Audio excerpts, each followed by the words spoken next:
하나님께서 오늘 주일 아침 우리에게 주신 말씀은 요한복음 8장 12절 말씀입니다. 한 목소리로 봉독하시겠습니다. 시작. 예수께서 또 말씀하여 이르시되 나는 세상의 빛이니 나를 따르는 자는 어두움에 다니지 아니하고 생명의 빛을 얻으리라. 아멘. 예수님께서 종교의 어둠에 가려진 백성들을 찾아오셔서 말씀하십니다. 나는 세상의 빛이다.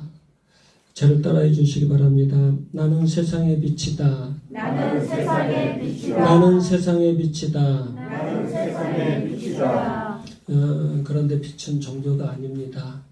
많은 종교들이 이 빛을 그리고 불을 신성시하기는 하지만은 빛 자체는 종교는 아닙니다. 그럼에도 빛은 소중합니다.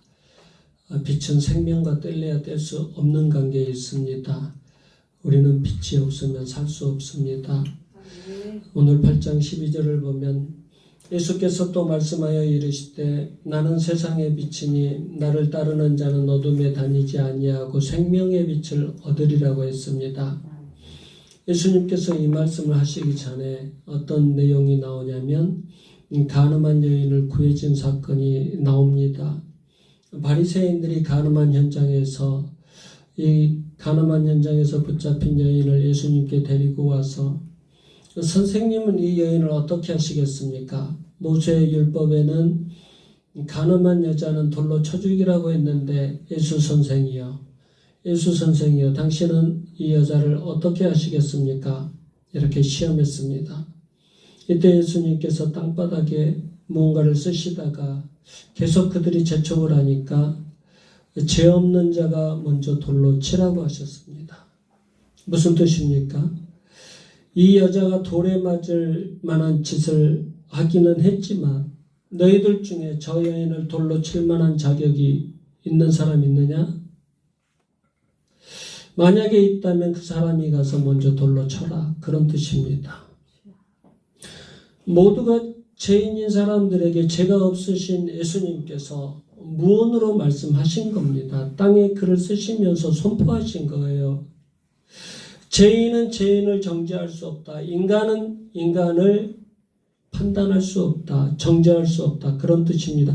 그러자 사람들이 하나둘 돌을 내려놓고 떠나버리고 간음한 여인만 그 자리에 남았습니다. 이때 예수님께서 이 여인에게 더 이상 죄를 짓지 말라 그러시면서 하신 말씀이 바로 오늘 말씀입니다.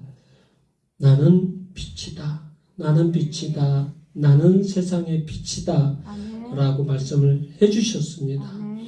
예수님은 우리에게 항상 죄를 짓지 말라고 명령하십니다. 너 어려우니까 괜찮아. 그 정도 죄 지을 수 있지. 내가 이해해. 예수님 절대 그런 적 없으십니다. 요즘에 목사님들 설교를 들어보면 성도들을 위로해 준다고 괜찮아요. 그 정도 우리 연약하니까 하나님께서 다 용서해 주셔요.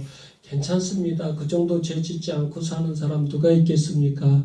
괜찮습니다. 이런 분위기로 이렇게 말씀을 전하거든요. 그런데 성경은 절대 그렇지 않습니다. 예수님은 절대 죄를 용납하지 않으십니다. 죄 짓지 말라고 명령하셨습니다. 아멘. 그런데 우리는 또다시 돌아가 보면 죄를 짓고 있는 모습을 발견하잖아요. 그래서 너무나 힘이 들어요. 또다시 죄를 짓고 뼈저리게 후회하고 있는 모습을 발견해요. 그래서 후회가 돼요. 나는 왜 이럴까? 왜 내 생각은 자꾸 죄된 생각을 할까? 왜 내 말은 죄된 말을 해버릴까? 왜 내 발걸음은 이 죄의 장소까지 와버렸을까? 자꾸 후회해요. 그러면 어떻게 할까요? 예수님께서 명령하신 이 죄를 짓지 말라. 이 명령에 우리는 절대 순종할 수 없는 인간들입니까? 그렇지 않아요. 예수님은 어떻게 하면 우리가 다시 죄를 짓지 않을 수 있는지, 어떻게 하면 우리가 죄에서 벗어날 수 있는지를 가르쳐 주십니다. 어떻게 하면 죄를 짓지 않을 수 있는가? 예수님께서 말씀하십니다. 나를 따라오너라. 나를 따라오는 삶을 살면 죄 짓지 않을 수 있다. 그렇게 명령하십니다. 오늘 본문에서는 뭐라고 하냐면 내가 빛이다. 빛 대신 나를 따라오너라. 그러면 너희가 죄 짓지 않을 수 있다. 그렇게 말씀을 하고 계십니다. 신앙생활이 뭐예요? 신앙생활. 이 세상이 어둠이거든요. 이 어둠의 세상을 따라가지 않고 빛 대신 예수님을 따라가는 게 신앙생활입니다. 세상은요, 본질적으로 어둠입니다. 그렇기 때문에 우리가 빛을 따르지 않으면 어둠 가운데 머물 수밖에 없어요. 혼돈과 흑암과 공허함 속에 머물 수밖에 없어요. 이때 하나님께서 빛이 있으라 명령하시면 빛의 속도로 혼돈과 흑암과 어둠이 사라지게 됩니다. 그러니까 빛이 임하기 전까지는 모든 인간은 어둠의 자식들인 거예요. 아무리 아닌 척해도 소용없어요. 아무리 우리가 거룩한 척해도 예수 그리스도의 빛이 임하기 전에는 우리는 어둠의 자식입니다. 빛이 임하지 않으면 어떤 사람도 소망이 없고 미래가 없습니다. 캄캄한 동굴 같은 삶에 무슨 소망이 있고 미래가 있겠습니까? 그런데 아무리 캄캄한 동굴일지라도 빛이 임하면 소망의 싹이 틀 줄 믿습니다. 예수님의 빛은 강력한 빛이십니다. 그러면 예수님께서 왜 빛으로 오셨을까요? 구약의 사람들은요, 하나님의 수많은 기적과 은혜를 체험하면서 살았어요. 하나님의 수많은 은혜와 기적을 체험하면서 살았으면 하나님의 백성답게 살아야 되잖아요. 은혜를 받았으니까. 하나님이 주신 기적을 체험했으니까. 그러면 하나님의 백성으로서 승리하는 삶을 살아야 되잖아요. 그런데 구약의 백성들은 다시 어둠 속으로 들어가 버렸어요. 그래서 예수님께서 빛으로 다시 오셔야만 했던 겁니다. 예수님의 빛은 하나님이 어떤 분이신지를 밝혀주시는 빛이십니다. 예수님은 온 세상이 하나님을 오해하고 하나님을 떠나서 어둠 속으로 잠겨갈 때 이 세상을 밝히러 오신 빛이셨습니다. 그러면 예수님의 빛은 어떤 속성을 갖고 있을까요? 첫째, 예수님의 빛은 분별할 수 있는 능력이 있습니다. 빛이 있어야 모든 것이 드러나기 때문에 분별할 수 있어요. 우리가 왜 방황합니까? 왜 방황할까요? 온통 어둠이기 때문에 방황하는 거죠. 요한복음 11장 9절부터 보면 예수께서 대답하시되 낮이 12시간이 아니냐. 사람이 낮에 다니면 이 세상의 빛을 보므로 실족하지 아니하고 밤에 다니면 빛이 그 사람 안에 없는 거로 실족하느니라. 예수님은 우리가 밝을 때 다니라고 명령하십니다. 그리고 밝은 데로 다니라고 명령하십니다. 그렇게 해야 되는 이유가 뭐냐? 실족하지 않으려면 그렇게 하라는 겁니다. 넘어지지 않으려면 밝을 때 밝은 데로 다니라고 하십니다. 밝은 곳, 이 빛은 예수 그리스도십니다. 어둠은 죄악의 세상입니다. 어두운 데 다니면 넘어집니다. 우리 안에 빛이 없기 때문에 넘어집니다. 빛 가운데로 걸어가야 주변이 잘 보입니다. 내 안에 빛이 들어와야 사람들이 보이기 시작합니다. 내 안에 빛이 들어와야 환경이 보이기 시작합니다.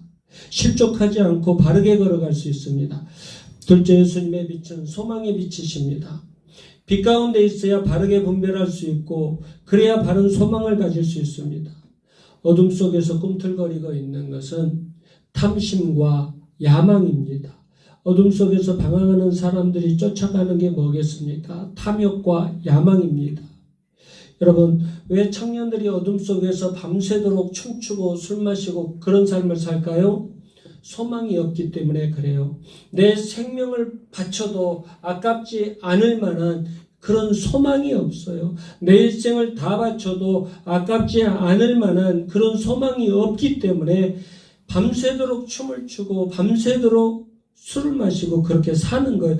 그런 소망이 없는 이유는 빛이 없기 때문에 그래요. 마음속에 들어와 있는 예수 그리스도의 빛이 없기 때문에 그렇습니다. 세 번째, 예수님의 빛은 생명입니다. 생명의 빛이십니다. 요한은 1장 4절에서 예수님을 이렇게 소개하고 있습니다. 그 안에 생명이 있었으니 이 생명은 사람들의 빛이라. 예수님은 빛이십니다. 이 빛은 생명이십니다. 예수님은 생명이시고 이 생명은 빛이십니다. 죽음이 뭐예요? 죽음이 생명이 없는 것을 죽음이라고 합니다. 그럼 어둠이 뭡니까? 빛이 없는 것을 어둠이라고 합니다. 이때 우리 안에 예수님께서 오시면 바로 우리 안에서 생명 현상이 나타나요. 거미줄이 얼기설기 쳐져 있고 곰팡이 냄새 나는 우리의 그 마음속에, 이 캄캄한 마음의 방에 빛이 들어오면 거미줄과 곰팡이가 없어지고 생기가 도는 방으로 변화되는 것 같은 그런 현상이 우리 마음속에서 일어납니다. 여러분, 예수님께서 여러분 안에 들어오셨습니까? 아멘. 여러분 안에 빛이 들어왔습니까? 아멘. 빛이신 예수님께서 들어오실 때 처음에는 깜짝 놀래요. 아, 내 안에 이렇게 내 마음밭에 이 지저분한 더러운 거미줄과 곰팡이가 가득했어? 깜짝 놀라요. 그러면서 부끄러운 마음이 생깁니다. 회개라는 게 바로 그런 거예요. 회개라는 게. 그리스도의 빛이 딱 들어오면 내 마음이 이렇게 더러웠어. 이것을 보여주기가 싫어. 그래서 너무너무 괴로워요. 철저히 예수 그리스도의 빛이 들어오면 나의 실상을 깨닫게 됩니다. 아, 나는 이런 존재였구나. 내 속에 이렇게 더러운 것들이 가득했구나. 나는 아닌 척하면서 살았는데, 나는 거룩한 척하면서 성결한 척하면서 살았는데, 예수 그리스도의 말씀의 빛이 딱 들어오니까 아, 나는 이렇게 추악한 것들로 이 거미줄과 곰팡이 냄새 나는 이런 방이 내 방이었구나. 내 마음의 방이었구나. 철저히 나의 실상을 깨닫게 됩니다. 아멘. 바울 사도가 그것을 깨달았어요. 그래서 고백합니다. 아, 내가 죄인이구나. 그냥 죄인이 아니라 나는 죄인 중에 괴수였구나. 그것을 바울은 깨달았어요. 그렇게 고백할 수밖에 없었어요. 여러분, 태양빛으로 안 돼요. 전기빛으로 우리가 나의 실상을 깨닫는 게 아니에요. 그 어떤 빛도 우리의 내면의 세계를 비출 수 없어요. 우리 안에 죽어있는 죽음의 증상들을 낱낱이 드러내주지 못합니다. 그러나 예수 그리스도의 생명의 빛이 들어오면 우리 속에 있는 그 죽음의 증상들이 다 나타나게 되어 있습니다. 회개는요, 내가 회개하겠다고 노력해서 되는 게 아니에요. 내가 회개해야지, 바르게 살아야지, 아무리 노력해보세요. 안 돼요. 저 계속 실패하고 있는 저의 모습을 발견할 뿐이에요. 안 되더라고요. 아무리 노력해도 안 돼요. 계속 여러분들에게 죄와 피 흘리기까지 싸워보십시오 하잖아요. 그런데 금방 또 죄된 생각을 하고 또 죄된 마음을 갖고 또 죄된 행동을 하고 그런 모습을 발견할 수 있어요. 회개는 뭐냐면 예수님의 빛이 임할 때 빛 가운데 드러나는 나의 실상을 보면서 통곡하는 겁니다. 그것이 회개입니다. 그런데 여전히 이 빛이, 예수 그리스도의 빛이 부담스러운 사람들이 있었습니다. 13절 읽겠습니다. 13절 시작. 바리새인들이 이르되 내가 너를 위하여 증언하니 내 증언은 참되지 아니하도다. 아멘. 바리새인들이 예수님께 뭐라고 합니까? 예수 선생, 당신이 스스로 자신을 증언하는 것이 어떻게 참일 수 있는가? 바리새인들이 예수님께 지금 이렇게 말하고 있는 겁니다. 네가 네 스스로 너를 증언하는데 네 증언이 그것을 참되다고 할 수 있느냐? 예수님이 생명의 빛이시라고 하시니까 네가 스스로 증언하는 것이 그것이 참된 증언이냐? 당시 유대사회는 내가 죄가 없다고 결백을 주장하려면요, 나 혼자 가서 나는 그 죄 안 지었습니다 이렇게 말하면 안 됩니다. 최소한 2사람 이상이 가서 증언을 해줘야 됩니다. 두 사람 이상의 증인들이 가서 이 사람은 죄를 안 지었습니다. 결코 죄가 없습니다. 라고 증언을 해줘야 됩니다. 그래야 그 사람이 죄가 없다는 것을 인정받고 또 그 죄가 없다는 것이 효력을 얻습니다. 8장 14절 보겠습니다. 14절 시작. 예수께서 대답하여 이르시되 내가 나를 위하여 증언하여도 내 증언이 참되니 나는 내가 어디서 오며 어디로 가는 것을 알거니와 너희는 내가 어디서 오며 어디로 가는 것을 알지 못하느니라. 아멘. 너희들은 내가 어떻게 왔고 또 어디로 가는 것 너희는 절대 몰라. 예수님께서 말씀하셨어요. 세상 사람들은 모릅니다. 세상 사람들은 예수님께서 어디서 오셨고 어디로 가는지를 절대 모릅니다. 우리는 압니다. 우리는 지금 예수님을 기다리고 있습니다. 아기 예수님께서 오셨습니다. 오시지만은 그러나 성탄절 아기 예수님으로 오실 것을 우리가 기념하면서 또 기다리고 있습니다. 예수님, 세상 사람들은 예수님께서 어디서 오셔서 또 어디로 가는지를 모르기 때문에 그들은 그래도 예수님을 안다고 주장을 하거든요. 그런데 그들이 예수님을 안다고 주장하는 것은 인간 예수를 말하는 겁니다. 인간 예수밖에 모릅니다. 우리 교회요. 제법 똑똑한 사람들이 몇 분 다니셨어요. 다니는데 예수님에 대해서 모릅니다. 절대 그 사람들은 인간 예수로밖에 해석하지 않습니다. 그것이 전부입니다. 성경 말씀을 그냥 도덕적인 교훈 정도로 생각합니다. 다른 종교의 경전과 똑같이 생각을 합니다. 종교개혁을 일으켰다가 유대 기득권층에 의해서 희생당한 의로운 청년 정도로 생각을 합니다. 선지자 중에서 훌륭한 선지자의 한 사람이었다고 그렇게 이해를 합니다. 왜 예수님을 이렇게밖에 이해하지 못할까요? 왜 예수님을 세상 사람들은 이렇게밖에 이해하지 못할까요? 15절 16절 읽겠습니다. 15절 16절 시작. 너희는 육체를 따라 판단하라. 나는 아무도 판단하지 아니하노라.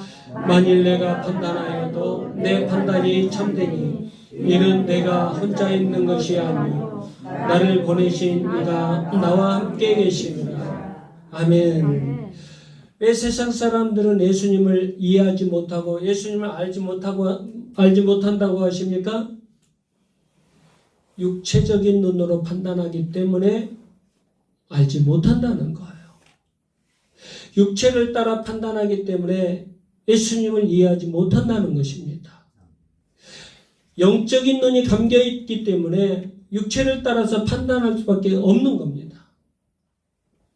근데 이것은 시간이 갈수록 더하는 것 같아요. 사람들은 영적인 눈으로 사람들을 판단하지 않으려고 해요. 육체적인 눈으로 세상을 보고 육체적인 눈으로 사람을 판단합니다.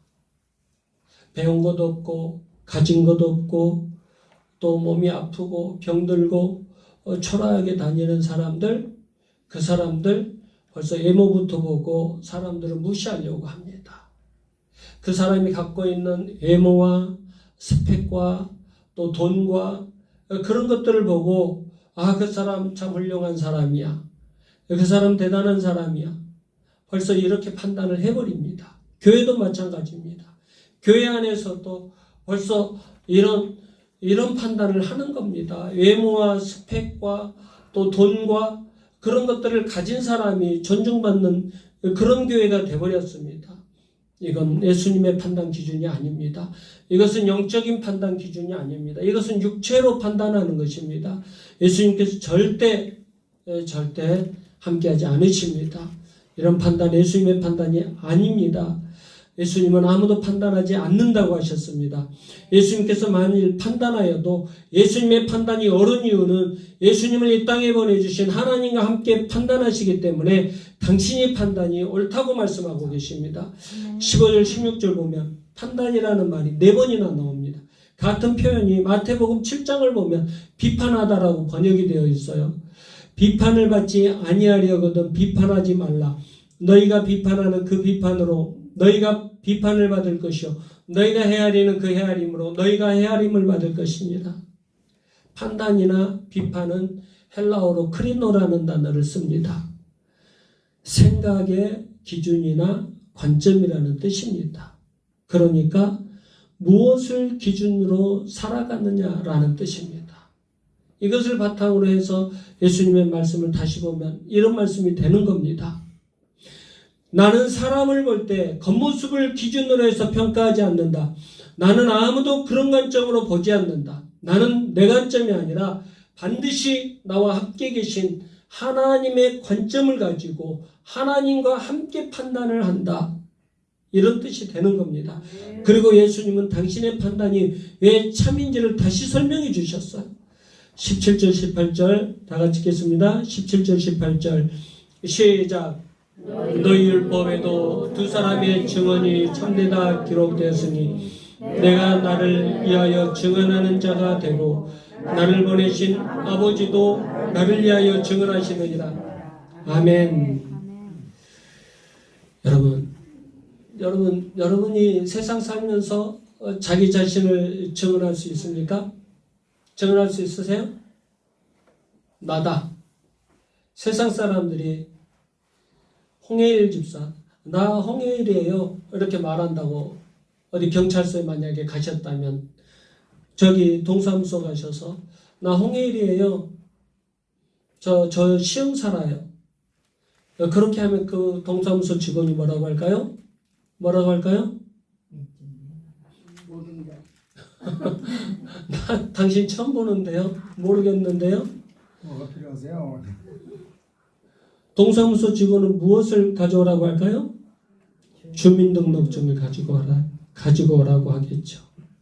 나 자신이 나라는 것을 증명하는 것이 주민등록증입니다. 우리에게는 자기가 스스로 증명할 수 있는 능력이 없어요. 어디를 가도 내가 나라고 말하면 사람들이 알아주지 않습니다. 주민등록증을 가지고 오라고 합니다.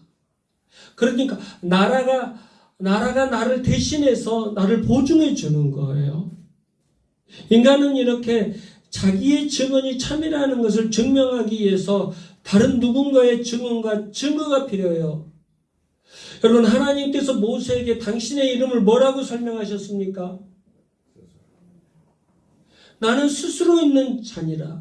나는 여호와이다. 나는 스스로 있는 자니라. 요한복음을 보면 나는 나다. 나는 나다. 나는 생명의 떡이다. 나는 빛이다. 나는 나다. 나는 뭐뭐이다. 에고 에임이다. 나는 뭐뭐일 뿐이다. 나는 누구의 증언도 필요 없는 존재다. 나는 누구의 증언도 증거도 필요치 않다. 하나님의 이름에 갖출 수 없는 분이십니다. 이름으로 하나님을 정형화시킬 수 없습니다. 나는 나일 뿐이다. 나는 설명될 수 없는 존재다. 나는 이름으로 한정될 수 없는 존재다. 나는 인간의 증거를 필요로 하지 않는다. 모세 네가 바로에게 가서 증명할 수 있는 존재가 아니야. 나는 나를 스스로 증거할 뿐이야. 이런 뜻을 담고 있는 거예요.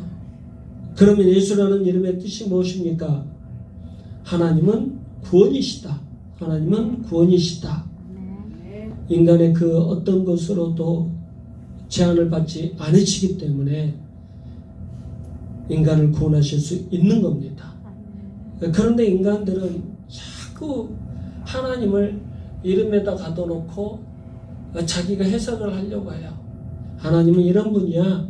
아니야. 하나님은 이런 분이야.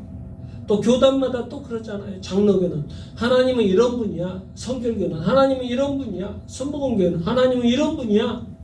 계속 자기들의 교리를 가지고 이 하나님이 맞아. 우리가 말하는 하나님이 맞아. 계속 하나님을 자기들이 주장을 하려고 해요. 자기 생각으로 하나님을 판단을 해요. 하나님의 마음이 얼마나 답답하시겠어요. 예수님이 이 땅에 오셔서 하나님을 보여주셨어요. 생명으로 보여주셨고 빛으로 보여주셨습니다. 그리고 하나님께서 말씀으로 보내신 분이 예수님이시기 때문에 말씀으로 선포하셨습니다. 설명해 주는 게 아니에요. 설명해 주는 게 아니에요. 나는 이런 존재야. 나는 이렇게 해서 이렇게 와서 이런 존재야. 너희들 좀 나 좀 믿어줄래? 나 좀 믿어줄래? 나 안 믿으면 지옥 가는데, 나 믿어야 천국 가는데 좀 믿어줄래? 설명하시는 게 아니에요. 선포하시는 겁니다. 나는 생명이다. 나는 하나님의 빛이다. 하나님은 인간의 종교에 갇힌 분이 아니시다. 선포하셨습니다. 다시 말씀드리지만 예수님이 전부십니다. 오직 이 땅에 오신 예수님이 진정한 하나님이시다. 이것이 기독교의 핵심이고 기독교의 전부입니다. 이런 예수님의 뜻을 바리새인들이 알아들었을까요? 못 알아들었을까요? 못 알아들었습니다. 끝내 못 알아들었습니다. 오히려 붕괴하면서 말합니다. 하나님이 네 아버지라고? 네 아버지가 어디 있어? 오히려 따졌어요. 19절 읽겠습니다. 19절 시작. 이에 그들이 묻되 내 아버지가 어디 있느냐? 예수께서 대답하시되 너희는 나를 알지 못하고 내 아버지도 알지 못하는도다. 나를 알았더라면 내 아버지도 알았으리라. 아멘. 예수님께서 뭐라고 하셔요? 나를 모르면 아버지도 모르는 것이고 나를 알면 아버지도 아는 거야. 그렇게 말씀하셨어요. 너무 중요한 말씀이에요. 여러분 하나님을 알고 싶으십니까? 그러면 예수님을 보시기 바랍니다. 예수님의 말씀을 들으시기 바랍니다. 예수님을 믿으시기 바랍니다. 예수님의 말씀을 먹으시기 바랍니다. 예수님이 곧 하나님이십니다. 예수님이 곧 구원이십니다. 예수님이 곧 생명이십니다. 예수님이 곧 빛이십니다. 여러분 우리의 마음이 왜 이렇게 고통스러운지 아세요? 여러분 우리 마음이 왜 그렇게 고통스러울까요? 예수님이 빛이시기 때문에 괴로운 거예요. 예수님을 믿는 사람들이 괴로운 거. 우리들이 괴롭잖아요. 왜 괴로워요? 예수님이 빛이시기 때문에 괴로운 거예요. 예수님이 빛이시기 때문에 내가 예수님 믿는 백성으로서 어둠 쪽으로 가고 싶어요. 우리가 본능이 그래요. 본성적으로 우리는 죄를 좋아합니다. 하나님의 말씀에 순종하는 것을 좋아하는 것이 아니에요. 우리는 본능적으로 죄를 좋아합니다. 다른 사람하고요. 정말 여기에서 정말 말씀만 보고 내가 기도만 하고 하나님께 영광 올려드리는 삶을 살아야지. 그런 삶을 살아야지. 여러분 그렇게 살아보세요. 애털이 되는 것 같아요. 세상이 나를 버리는 것 같아요. 저쪽에 친구들이 막 무리들이 모여가지고 나를 수군대고 있는 것 같아요. 그래요. 그런데 그쪽은 우리가 알아요. 죄악 세상이에요. 가면 안 돼요. 그 친구들을 만나면 안 돼요. 그곳에 가면은 내가 죄를 지을 수밖에 없어요. 그런데 어때요? 거기에 가고 싶어요. 예수님을 믿으면서도 예수님께서 하지 말라고 하시는데도 가지 말라고 하시는데도 거기 가서 놀고 싶어요. 그 죄악 속으로 들어가서 놀고 싶어요. 그런 마음이 우리에게 있어요. 아직도 있어요. 그러면 어때요? 괴로워요. 왜 괴로워요? 예수님께서 빛으로 들어오시니까. 빛으로 계속 들어오니까 괴로운 거예요. 가지 마라. 빛이 오셔서 말씀하셔요. 빛을 비추면서 마음에다가 빛을 비추면서 말씀하셔요. 가지 마라. 그 친구 만나지 말아라. 그 공간에 가지 말아라. 거기는 어둠이야. 그 친구는 어둠을 만드는 사람이야. 가지마. 악인이야. 가지마. 예수님께서 자꾸 빛으로 오셔서 말씀하셔요. 그러니까 괴로운 거예요. 여러분 우리가 왜 이렇게 회개하고 싶은 마음이 드는지 아세요? 예수 그리스도의 빛이 임하니까 자꾸 괴롭고 회개하고 싶은 생각이 드는 겁니다. 너무나 많은 것들을 가지려고 어둠 속에서 방황하지 않기를 바랍니다. 조금 부족해도 예수 그리스도의 빛 가운데서 사시기 바랍니다. 그리스도의 빛을 경험하시기 바랍니다. 철저하게 빛 가운데로 나와야 돼요. 그때 가장 먼저 깨닫는 것이 있어요. 바울은 그때 무엇을 깨달았냐면 내가 죄인이구나. 내가 죄인이구나. 내가 하나님의 은혜로 이렇게 구원받았다고 이렇게 즐겁게 하나님의 일을 하는데도 불구하고 예수 그리스도의 빛이 임하니까 나는 죄인이었구나. 죄인 중에도 그냥 죄인이 아니라 내가 죄인 중에 괴수였구나. 그것을 깨달았어요. 정말 추악하고 더러운 자신의 모습을 발견하게 됐어요. 여러분 우리도 그래요. 예수 그리스도의 빛이 들어오면요 나를 발견합니다. 나는 의로운 일을 하나도 할 수 없는 존재구나. 나는 내 마음대로 거룩하게 살 수도 없는 존재구나. 10계명 중에서 단 한 계명도 제대로 지키지 못하는 그런 존재였구나. 자신의 모습을 발견하게 됩니다. 그때 깨달아요. 신앙생활이라는 것은 예수 그리스도의 빛이 나에게 임하는 사건이구나. 신앙생활이라는 것은 내가 다른 사람을 바꾸려고 노력하는 것이 아니라 내가 먼저 바뀌어야 되겠다는 그런 결단이고 헌신이구나. 그런 의지구나. 이렇게 빛이 임하는 사람들 때문에 세상이 밝아지는 거예요. 이것이 바로 예수님께서 세상의 빛이라는 것을 드러내는 방법입니다. 여러분 세상 정치로 바뀌어지지 않습니다. 정치인들 자기들이 잘났다고 얼마나 떠들어댑니까? 그런데 그들 더러운 돈, 정말 더러운 짓 다 하고 다녀요. 더러운 돈 받고 정말 악한 짓 다 하고 다니는데 그들이 세상을 바꾼다고요? 어림없는 소리 하지 말라고 하세요. 돈으로 바뀌는 것도 아닙니다. 예수 그리스도의 빛이 임하는 사람들을 통해서 빛이 퍼져갈 때 세상이 바뀌는 거예요. 예수님은 생명의 빛으로 오셨어요. 빛 대신 예수님을 영접하시고 빛의 사명 잘 감당하시길 주님의 이름으로 축원합니다. 기도하겠습니다. 생명의 빛으로 오신 예수님 감사드립니다. 우리의 마음속은 거미줄이 얼기설기 쳐져 있고 곰팡이 냄새가 나는 어두운 방과 같은 것이었습니다. 그럼에도 우리는 깨끗한 척하면서 살았습니다. 죄인 중에 괴수와 같은 모습이었지만 아닌 척하고 살았습니다. 주님 용서하여 주시옵소서. 생명의 빛으로 오신 예수님 우리 마음속에 임하시옵소서. 우리 가정과 우리 자녀들과 교회와 나라 가운데 임하시옵소서. 어둠을 물리쳐 주시고 생명의 주님을 만나게 하여 주시옵소서. 어둠 속에서 빠져나와 빛 대신 예수님과 함께 자유와 기쁨과 생명을 누리게 하여 주시옵소서. 빛으로 오신 예수 그리스도 이름으로 기도드리옵나이다. 아멘.